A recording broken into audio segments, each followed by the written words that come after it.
The ground itself seemed to liquefy under the impact of hundreds of 30mm rounds hitting in a concentrated area. Dirt, rock, and debris fountained 50 feet into the air. When the smoke cleared, there was a trench where the wall had been. "Holy shit," Jensen's voice. "I've never seen anything like that." But Jake's eyes were already scanning for the next threat. Years of close air support missions had taught him how enemies thought, how they moved, where they hid. He spotted movement in the compound's main building, fighters taking position at windows, preparing to fire down on the SEALs. He couldn't use the gun, too close to potential civilians, but he had other options. "Cross, are there friendlies in the main building?" "Negative, all hostiles." "Copy, stand by for Maverick."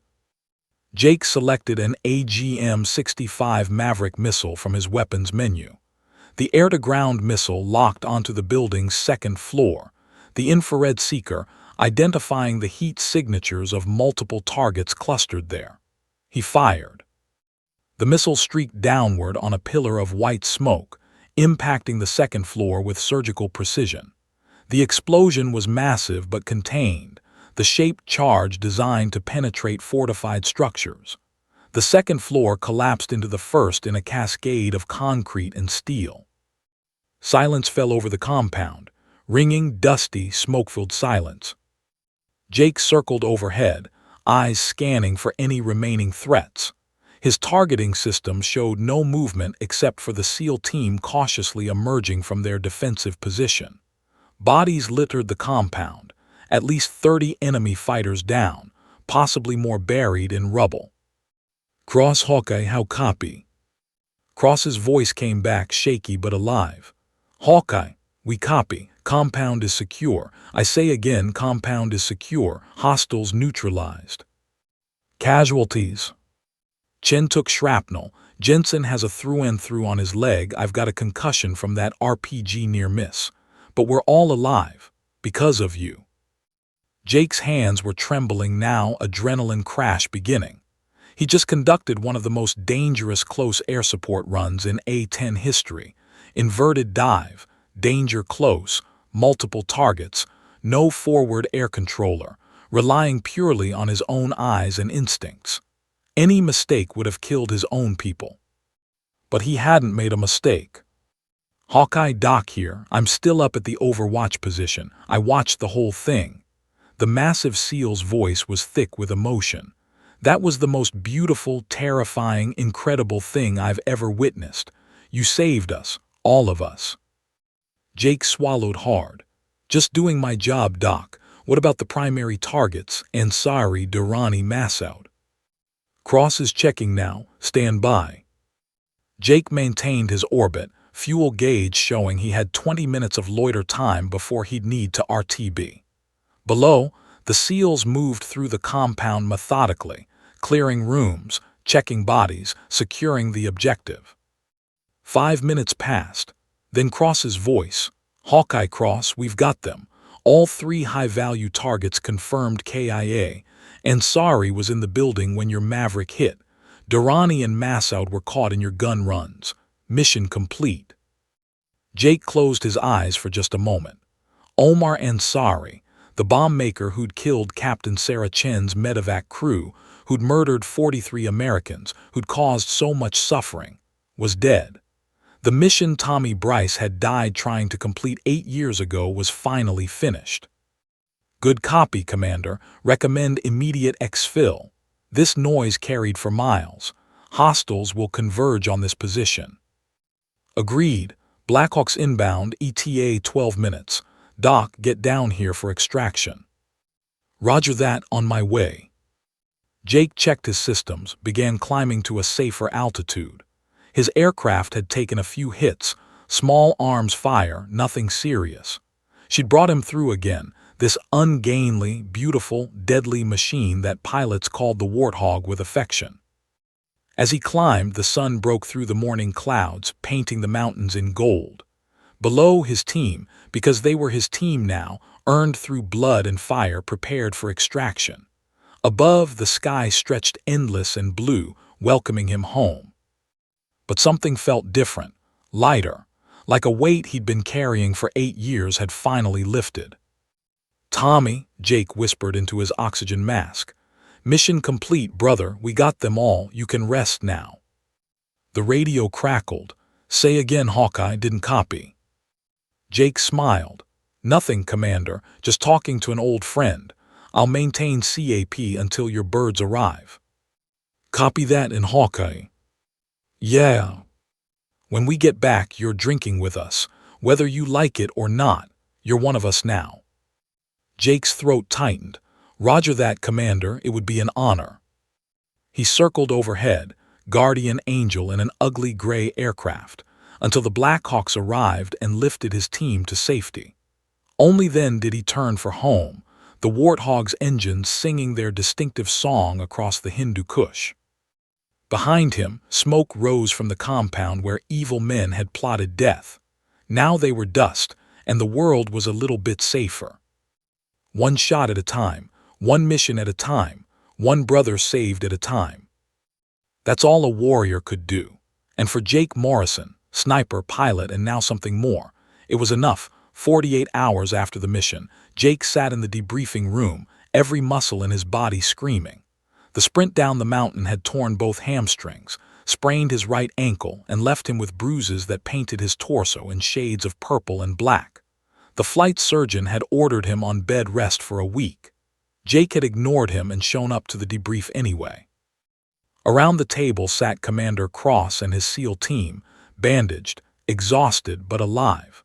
Chen's arm was in a sling from shrapnel wounds. Jensen walked with a cane, the through-and-through leg wound still healing. Cross had stitches above his right eye and looked like he'd aged 5 years in 2 days. But they were smiling. Lieutenant Sarah Chen, the intelligence officer, not to be confused with the wounded SEAL, stood at the projector clicking through after-action photos. Mission results: 3 high-value targets eliminated. Omar Ansari, Rashid Durrani, and Khalid Massoud, all confirmed KIA. 34 enemy combatants neutralized. Intelligence recovered includes 3 laptops, 2 cell phones, and documents detailing planned attacks across the region. Estimated American lives saved, potentially hundreds. She clicked to the next slide, aerial footage of the compound. The devastation was biblical: craters, collapsed buildings, scorched earth where the GAU-8 had spoken. Friendly casualties: 2 wounded, none critical, full recovery expected. Aircraft damage, minimal. Mission assessment, complete success. She turned to Jake. Captain Morrison, on behalf of the intelligence community, thank you. We've been hunting Ansari for 18 months. You ended that hunt in about 3 minutes of trigger time. Jake nodded, uncomfortable with the praise. The SEALs did the hard part. I just provided fire support. Cross barked a laugh. Fire support? Son, you executed a near-vertical gun run at danger-close range, flew close air support without a forward air controller, and made weapon employment decisions that would have gotten most pilots court-martialed for being too aggressive. He leaned forward. That wasn't fire support. That was a symphony of violence conducted by a master. Doc Williams spoke up, his massive frame filling his chair. Commander's underselling it. I watched from the overwatch position. What Hawkeye did was impossible. The angle, the speed, the precision. I've called in hundreds of airstrikes in my career. Never seen anything like that. You also made 6 consecutive sniper kills at extreme range before running down a mountain in 12 minutes, Jensen added. While injured. That's not just skill, Captain. That's warrior spirit. Jake felt his throat tighten. These men, these elite operators who represented the tip of the spear, were treating him as an equal, more than that, as one of them. Cross stood and the room fell silent. He reached into his tactical vest and pulled out a black Velcro patch. The SEAL trident gleamed in gold thread, but behind it, crossed, were a sniper rifle and an A-10 silhouette. Below, words were embroidered in silver. Any real snipers here? Captain Jacob Morrison, Cross said formally. This patch is unofficial, unauthorized, completely against regulations. His lips quirked. Which makes it perfect for you. You're a pilot who operates like a sniper who flies like a fighter pilot. You're Army-trained, Air Force employed, and SEAL approved. He extended the patch. You saved my team. You completed an impossible mission. You earned this. Jake stood, accepted the patch with both hands. The weight of it, cloth and thread, felt heavier than any metal, because this wasn't given by generals or politicians. This was given by warriors to a warrior, the only recognition that truly mattered. Thank you, Commander. I don't know what to say. Say you'll drink with us tonight, because we're getting very, very drunk and you're buying the first round. The room erupted in laughter and applause. Doc approached, hand extended.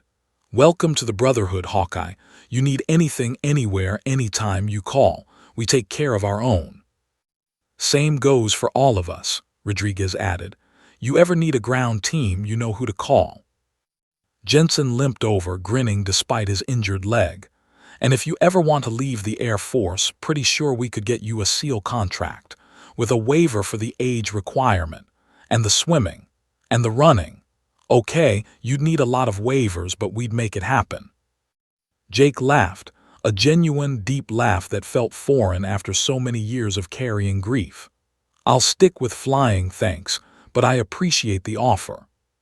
The briefing ended, the team dispersing to medical appointments and much-needed rest. Jake lingered, staring at the patch in his hands. Cross approached quietly. "You did good work out there, Captain, but I have to ask, did you get what you needed? Closure." Jake thought about Tommy Bryce. About 8 years, 4 months, and 13 days of guilt. About the weight that had pressed on his chest every morning when he woke up. "Yeah," he said softly, "I think I did. Tommy would have loved this mission. Would have loved seeing that gun run." He smiled. "He always said I was wasted behind a rifle, said I should be in the air bringing the thunder." Smart man. "The best." "Then honor his memory by living, Captain. Not just existing, actually living." Jake nodded. "I will, Commander, starting tonight." That evening, Jake sat alone in his quarters before meeting the team for drinks. He opened his footlocker, pulled out a framed photo. Him and Tommy Bryce, desert fatigues, arms around each other's shoulders, both grinning at the camera. Fallujah, 2009. A lifetime ago. He pinned the unofficial seal patch to the inside of his locker door, right next to the photo. "We did it, brother," Jake whispered. "Mission complete, all enemies eliminated, all brothers brought home alive." His voice cracked. "I'm sorry it took me so long, sorry I couldn't save you, but I finished what we started." The photo didn't answer, didn't need to. Jake could almost hear Tommy's Kentucky drawl. "Damn straight you did. Now quit being maudlin and go have a drink with your new friends. And Jake, I'm proud of you." Jake closed the locker, squared his shoulders, and headed for the door. Behind him, the patch gleamed in the dim light, a testament to what happens when a quiet man decides to stand up and be counted. Some warriors carry rifles, some fly aircraft. The best ones do whatever's necessary to protect their brothers. Jake Morrison had proven he was one of the best. 3 months later, Commander Cross would request Jake for another joint operation. Then another. Soon, the quiet A-10 pilot became the SEAL team's preferred close air support, the man they trusted when everything went sideways and impossible was the only option on the table. They called him Hawkeye, they called him brother, they called him when others couldn't get the job done. And every single time Jake answered, because that's what warriors do. They show up, they perform, they bring their brothers home. No matter what it takes.